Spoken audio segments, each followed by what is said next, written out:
Welcome back to Breakfast Television. Very excited to tell you about a very special event. We have Lise Bremont and Philip Mayotte to tell us about a fundraiser that's happening for the St. Boniface Museum called The Spirit of the Fiddle. Philip, what is this? Essentially what it is on this coming Thursday night at the Franco-Manitoban Cultural Centre, we are having basically it's a show, essentially a huge kitchen party to celebrate the spirit of the fiddle, the violin in the Francophone Métis communities. We're trying to hark back to the days of the old kitchen party.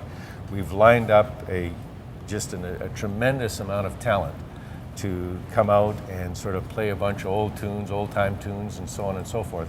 But the highlight of the night is that the fiddle that will be used for a number of these tunes will be the fiddle that once belonged to Manitoba fiddling legend Andy Desjarlais. And this is very, very exciting. We're going to learn a little bit about who Andy was in a bit, but first can we take a look at the fiddle?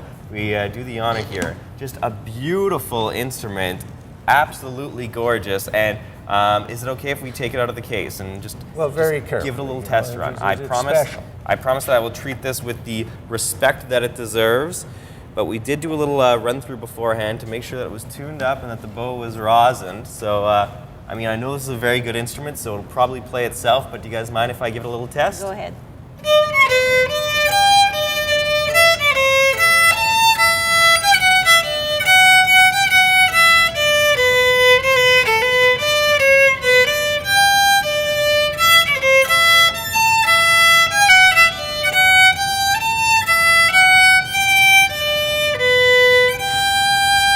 Just beautiful tone. Oh my gosh, what a wonderful instrument. Lise, can we learn a little bit more about Andy Desjarlais? Who was this fiddle player?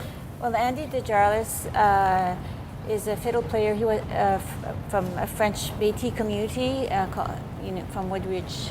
He was born in Woodridge, Manitoba. Mm-hmm. And he started playing fiddle when he was around 15 or so. His mom bought him a fiddle for $5. Oh, really? And so that was his first fiddle, and he played like he's the standard for old time fiddling for young fiddlers. He's quite well known. It's so true, and to think from that $5 violin, he went on a path that created 200 different compositions that, as you mentioned, are just a staple for young violinists who are learning how to play. They're learning Andy Desjarlais tunes. Just amazing stuff. So how did this violin come to the St. Boniface Museum then? It was transferred to us from the Manitoba Historical Society in the 90s, around 97. And we're not sure who donated it to the Historical Society, but we know that Andy passed away in 1975, mm-hmm. So it has to be sometime after that. Wow, very special to be able to have this violin here and to get to hear it played at the event on Thursday. Now, tickets are sold out, so this was just a little preview of the instrument because a lot of people want to go. This is a very exciting occasion because you have some great entertainers who are going to be down there. Sierra Noble, Saclac, Ray St. Germain will be there.